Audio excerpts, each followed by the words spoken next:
"Step out of the vehicle!" They barked orders, treating her like a criminal. Then a black SUV rolled up, and the man who stepped out wasn't just her husband. He was someone they should have never crossed. The quiet hum of the Dallas suburbs was broken by the sudden flash of red and blue lights in the rearview mirror. Rachel Carter, a well-dressed black woman in an elegant navy blue evening gown, frowned as she slowed her silver sedan and pulled to the side of the road. She had just left a charity fundraiser, an event supporting underprivileged youth, and was eager to get home. There was no reason for her to be stopped. She wasn't speeding, hadn't run a red light, and wasn't on her phone. Taking a deep breath, she rolled down her window as Officer Travis Langley, a tall, broad-shouldered man with a stiff posture, approached. His expression was unreadable, but the way his hand lingered on his belt sent a chill down Rachel's spine. "License and registration," he ordered, his voice cold. Rachel handed over her documents, her fingers steady. "Good evening, officer. May I ask why I'm being stopped?" Langley barely glanced at her license before replying, "We got a call about a suspicious vehicle in the area. Your car matches the description." Rachel's heartbeat quickened. Suspicious? What did that mean? She had been on a well-lit road, driving the speed limit. Before she could ask further, Langley's tone sharpened. "Step out of the vehicle, ma'am." Rachel's grip tightened on the wheel. She wasn't about to challenge authority, but something about this felt wrong. Very wrong. "Excuse me?" she asked, her voice measured. "I said step out. Now." Rachel exhaled slowly and complied, moving carefully, knowing that even the slightest hesitation could escalate things further. What started as a routine stop was about to become something far worse. If you support Rachel, comment "Justice" and hit that subscribe button. If you think the officers crossed the line, smash that like button to show you stand for accountability. If you want to see what happens next, drop a 1 in the comments and turn on notifications so you don't miss a moment. Rachel Carter stood beside her car, her fingers tightening around her coat as the cool night air wrapped around her. But the chill wasn't what made her uneasy. It was the way Officer Travis Langley and his partner, Officer Mike Daniels, loomed over her, their expressions unreadable yet tinged with quiet authority. "We're going to need to search your vehicle," Langley said, his voice clipped, as if this was just another routine stop. Rachel's heart pounded, but she kept her voice level. "Excuse me, but on what grounds?" Langley barely acknowledged her question. "Suspicious activity reported in the area, and your car matches the description." Rachel's brows furrowed. "That's ridiculous. I just left a charity event. I've done nothing wrong." Daniels stepped closer, resting a hand on his belt. "Ma'am, let's not make this difficult." Rachel exhaled sharply. "Then I'd like to call my attorney." Langley let out a dry chuckle. "You can do that after we're done here." Daniels was already moving, opening her car door without consent. He rifled through the glove compartment, the back seat, even the tote bag she had placed on the passenger seat. Rachel's patience was wearing dangerously thin. "You do not have permission to search my belongings," she said, her voice firm, unwavering. Langley smirked. "Ma'am, if you don't calm down, we'll have to detain you." Calm down? She wasn't yelling, she wasn't resisting, she was simply asking for basic rights. Yet, in their eyes, that was a problem. A third cruiser pulled up behind them. Another officer emerged, this one older, seemingly more experienced. Lieutenant Charles Donovan. Rachel felt a flicker of hope. Maybe he would de-escalate the situation. "What's going on here?" Donovan asked, his sharp gaze moving between Langley and Daniels. Langley stepped forward, his stance still firm. "She's being uncooperative, sir. We suspect her vehicle is connected to suspicious activity." Donovan turned his attention to Rachel. "Ma'am, do you have any outstanding warrants or unpaid tickets?" Rachel's lips parted in disbelief.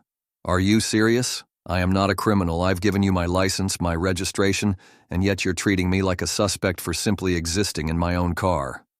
At that moment, her phone, which was still in the car, buzzed with an incoming call. "Marcus." Rachel met Langley's eyes.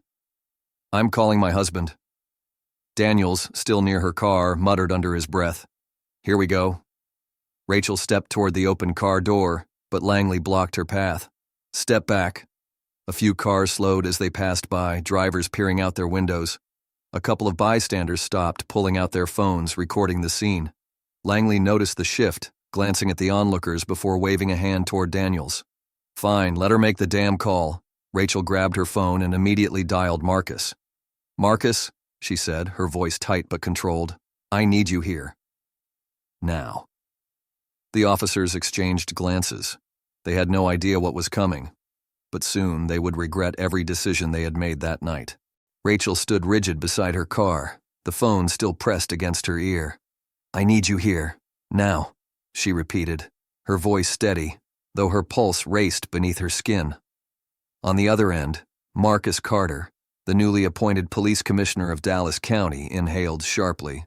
"I'm on my way." Rachel barely had time to process the relief before Langley reached for her phone. "Who are you calling?" His fingers hovered near her hand as if he had the right to snatch it away. Rachel yanked her arm back, her eyes flashing with controlled fury. "My husband, and you're going to wish you hadn't interfered when he gets here." Langley scoffed. "Lady, I don't care if your husband's the mayor, you're wasting our time." But Daniels, the younger of the two officers, shifted uncomfortably. Something about the way Rachel had said those words, the certainty, the absolute lack of fear, unnerved him. Minutes stretched into an eternity. Langley paced in front of the cruiser, occasionally throwing irritated glances at the growing number of bystanders, some of whom were already recording. Rachel noticed a few murmuring to each other, their faces filled with suspicion and concern. Then the sound of an approaching car. Not just any car. A sleek black SUV, its polished surface reflecting the red and blue glow of the flashing police lights. The vehicle rolled to a smooth stop a few feet away. The driver's door swung open. Marcus Carter stepped out. Even without a uniform, his presence commanded immediate attention. Dressed in a sharp, dark suit, his badge clipped to his belt, he looked every bit the man who held authority over every officer standing in front of him. His expression was unreadable, but Rachel saw the slight tension in his jaw, a silent fury being held in check. Langley took a step forward, already annoyed. "Sir, this is a private—" Marcus cut him off with a look that sent an immediate shiver of unease down Langley's spine. "Tell me," Marcus said slowly, his voice measured, dangerously calm. "What justification did you have for stopping my wife, searching her car, and refusing to let her call me?" Silence. Langley opened his mouth, but no words came. Donovan, the older lieutenant, stepped forward. "Commissioner Carter, we were just following protocol. There was a report." "A report?" Marcus echoed, his tone sharp now. "A report about a black woman in a luxury sedan on her way home from a fundraiser? That's what you're telling me?" Daniels swallowed hard.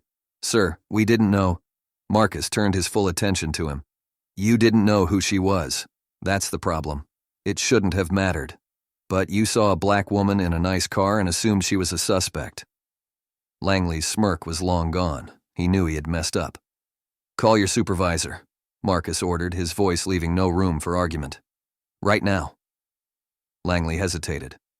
Marcus took a step closer. That wasn't a request. Langley reached for his radio. This night wasn't ending the way he thought it would, not even close. "If you stand with Rachel, type justice in the comments. If you believe Marcus just flipped the script, hit that like button to show support. Think the officers should face consequences? Drop a truth in the chat. The truth is, this happens more than we realize. Let's get this story out there. Share this video and make sure this kind of injustice gets exposed. And if you want to see what happens next, subscribe now and turn on notifications." Langley's hand trembled slightly as he lifted the radio to his mouth. The false bravado, the smug arrogance, it had all vanished. "Dispatch, this is Officer Langley," he muttered, voice thick with unease. "We need a supervisor on site immediately." The response crackled through the radio. "Lieutenant Harrison is en route." Rachel stood firm, her arms crossed. She could feel Marcus beside her, a steady force of control, but she also knew he was barely holding back his fury. This wasn't just about her anymore. It was about something bigger, a system that allowed men like Langley to operate unchecked. Minutes later, another police cruiser pulled up, its engine barely silencing the growing murmurs from the crowd. Out stepped Lieutenant Harrison, a broad-shouldered man in his late 40s with graying hair and sharp eyes that immediately took in the gravity of the situation. His gaze landed on Marcus. His face tightened. "Commissioner Carter," he greeted stiffly. "Lieutenant," Marcus responded, his voice controlled but heavy with authority. "I'm going to ask you once. What is the department's official policy on conducting vehicle searches without probable cause?" Harrison's mouth twitched. He shot a look at Langley and Daniels before clearing his throat. "Sir, our officers were acting in good faith based on a report." Marcus's eyes darkened. "Good faith?" His voice dropped into something deadly. "Are you telling me that good faith justifies humiliating an innocent woman? Denying her the right to make a phone call? Searching her car with no probable cause?" Harrison's Adam's apple bobbed. He hesitated. I can't speak to the full details yet, sir." Marcus took a step forward. The night air felt thick, charged with tension. "Let me make this easy for you," he said. "You will open an immediate investigation into the officers involved in this stop. Langley and Daniels will be placed on administrative leave. I want their body cam footage reviewed, and I want a full report on my desk by 9 a.m. tomorrow." Langley stiffened. "Sir, that's not fair." "Fair?" Marcus's voice cut like a blade. "Fair would have been letting my wife drive home in peace. Fair would have been treating her like a citizen instead of a suspect. Fair would have been following the damn law." Rachel watched as the power dynamics shifted. The officers who had once treated her with such unwarranted suspicion now stood small, exposed, and entirely out of control. Harrison sighed, looking at Langley with barely concealed disappointment. "Officer Langley, hand over your badge and firearm." Langley's jaw clenched. He knew it was over. Slowly, reluctantly, he unholstered his weapon, unpinned his badge, and handed them over. Daniels, pale and shaken, followed suit. The crowd erupted into hushed whispers. Rachel turned to Marcus. "This isn't over." Marcus nodded, his eyes unreadable. "No," he agreed. "It's just beginning." The air remained thick with tension as Officer Langley and Daniels stood frozen in place, the weight of their suspension settling like a stone in their chests. The crowd, no longer just passive observers, had begun murmuring among themselves, some capturing the moment on their phones, others shaking their heads in silent disapproval. The shift had happened. The power was no longer in the hands of the officers, it was in the hands of truth. Lieutenant Harrison's face was tight as he spoke, his voice edged with reluctance. "Commissioner Carter, I will personally oversee this investigation. You have my word." Marcus exhaled sharply, crossing his arms. "Your word?" He let the words settle in the air. "I've heard that before, Lieutenant." His gaze flicked to Langley. "And yet here we are." Rachel placed a hand on her husband's arm, grounding him. She knew he wanted more than just suspensions. He wanted accountability. He wanted systemic change. But tonight, this was the first step. Langley cleared his throat. "Commissioner, Marcus turned sharply, cutting him off. Don't say a word. Nothing you say will undo what you did tonight." Langley swallowed hard, his Adam's apple bobbing. For the first time, he was the one standing under scrutiny. He had spent his career wielding his badge like a shield, assuming his authority would always protect him. But tonight, his badge had been stripped away and with it his unchecked power. Harrison turned to his officers. "You two back to the precinct, now." Daniels, his face drained of color, nodded and hurried to the patrol car. Langley hesitated, glancing at Marcus as if trying to find some way out of this mess, but there was none. With a final glare, he turned and slid into the passenger seat, the door slamming shut with a hollow thud. As the patrol car disappeared down the street, Marcus finally turned back to Rachel. The fire in his eyes had dimmed, but the weight of the moment still lingered. "You okay?" he asked softly. Rachel nodded, exhaling deeply. "Yeah," she said. "But this isn't just about me." Marcus's jaw tightened. "I know." He looked around at the gathered onlookers, many still recording, still watching. Rachel stepped forward, lifting her chin. This happens to people who don't have cameras watching, people who don't have a husband who's the commissioner to step in and demand justice. Her voice carried across the night air, strong and unwavering. That has to change. A murmur of agreement rippled through the crowd. Someone clapped, then another, and then slowly applause filled the street. Marcus looked at his wife, not just as his partner, but as a force for change. He reached for her hand and gave it a gentle squeeze. "You're right," he said. His voice was steady, resolute. "And that change starts now. The story isn't over yet, but if you're enjoying this moment, share it so more people can watch." The weight of the night didn't lift, not even as Marcus and Rachel drove home in silence. The city lights flickered through the windshield, casting shadows across Marcus's tense expression. He gripped the steering wheel tighter than usual, his mind racing through the possible outcomes of what had just transpired. Suspending those officers wasn't enough. It never had been. Rachel sat beside him, her arms crossed, still shaken but unyielding. "They won't let this go easily," she said, her voice even. Marcus let out a breath through his nose. "I don't care. This department has covered for bad cops for too long. Tonight was just proof of how deep the problem runs." Rachel glanced at him. "So what happens next?" Marcus's jaw tightened. "We push harder." The next morning, the fallout hit. News stations were already running the footage. Clips of Rachel standing tall against the officers, Marcus arriving and flipping the power dynamic on its head, and the moment Langley and Daniels had their badges stripped. Social media had exploded overnight with calls for justice. Justice for Rachel, your accountability. Now. No more abuse of power. Marcus walked into the police headquarters with every eye in the building on him. Some were supportive, others, not so much. The old-school officers who had backed Langley and Daniels weren't pleased. He could feel it in the way they moved around him, quiet, resentful, watching. Lieutenant Harrison was already waiting in his office. The moment Marcus stepped in, Harrison shut the door behind him. "Marcus," he started, his voice measured. "We need to talk." Marcus folded his arms. "About what?" Harrison sighed. "The union's involved now. They're saying Langley and Daniels were following protocol." Marcus scoffed. "Protocol? Searching a woman's car without cause? Harassing an innocent civilian?" He leaned forward. "You really want to stand by that?" Harrison rubbed his temple. "I don't, but you know how this works. The union is going to fight this, and they have powerful backers. You suspended 2 officers without a full investigation, and now they're calling for your resignation." Marcus's lips pressed into a firm line. "Let them. If the price of standing up to corruption is my job, then so be it." Harrison shook his head. "You're not just any cop, Marcus. You're the police commissioner. If they force you out, do you really think the next person in this seat is going to fight the way you do?" Marcus exhaled sharply.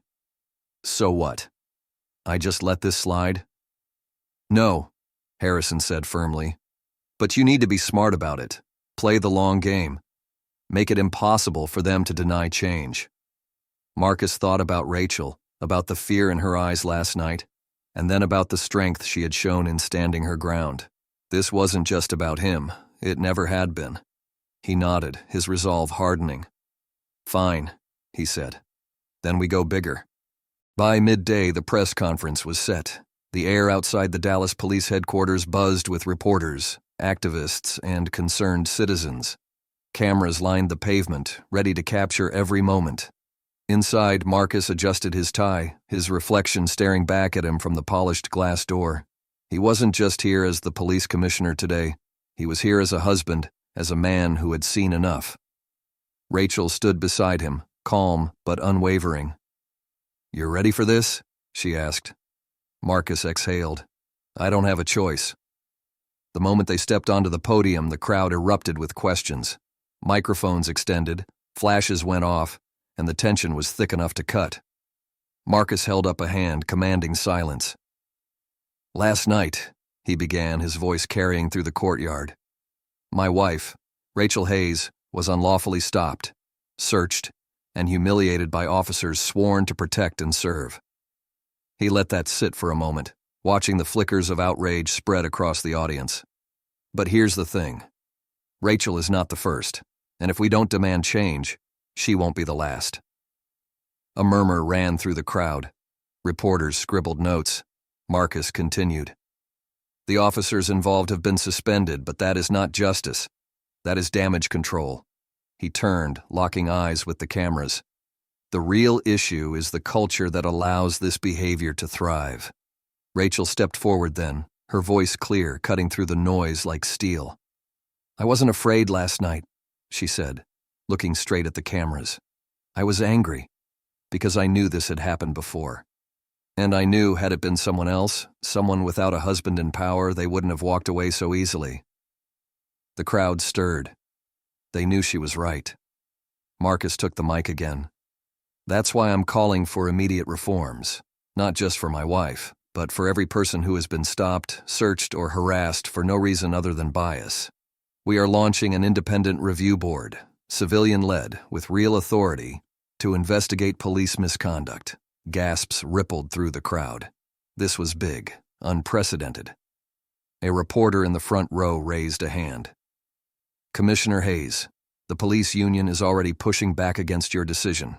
They're threatening a vote of no confidence. Are you prepared to lose your position over this? Marcus's gaze didn't waver. If my job requires me to ignore injustice, then I don't deserve it. The crowd erupted into applause.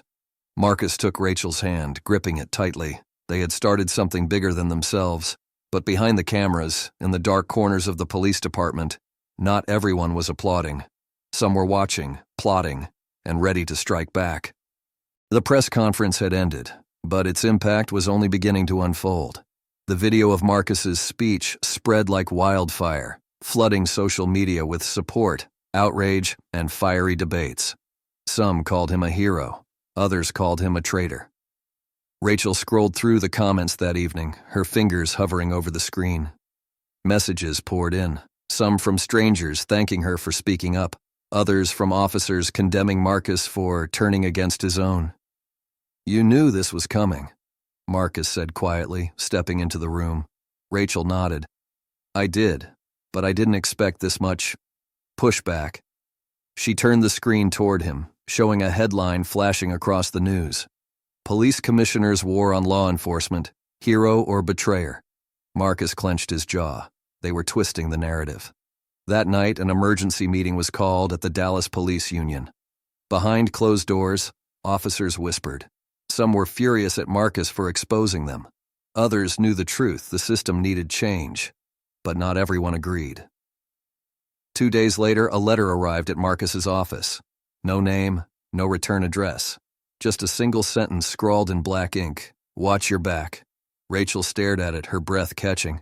Marcus, he exhaled slowly. The real fight had just begun. The events surrounding Marcus Hayes and his fight for justice are more relevant in 2025 than ever before. In a world where accountability is still a battle and where systemic biases continue to be exposed, his story serves as a powerful reminder that true leadership requires courage, and real change starts with those willing to stand up, even when it costs them. With technology bringing more transparency, citizens now have the power to document, share, and demand accountability for every injustice they witness. But awareness is only the first step. Action must follow. What we learn from this story is that silence is complicity. If people like Marcus back down, corruption and abuse will continue unchecked. His story is a lesson in resilience, proving that justice doesn't come easy, but it's always worth fighting for. In 2025, police reform and racial equality remain at the forefront of public discourse. It's time for communities to step up, demand policy changes, and ensure that law enforcement serves with fairness and integrity. This isn't just a story, it's a wake-up call. Will we stand by and let history repeat itself? Or will we finally demand the justice we deserve? Now it's your turn to take action.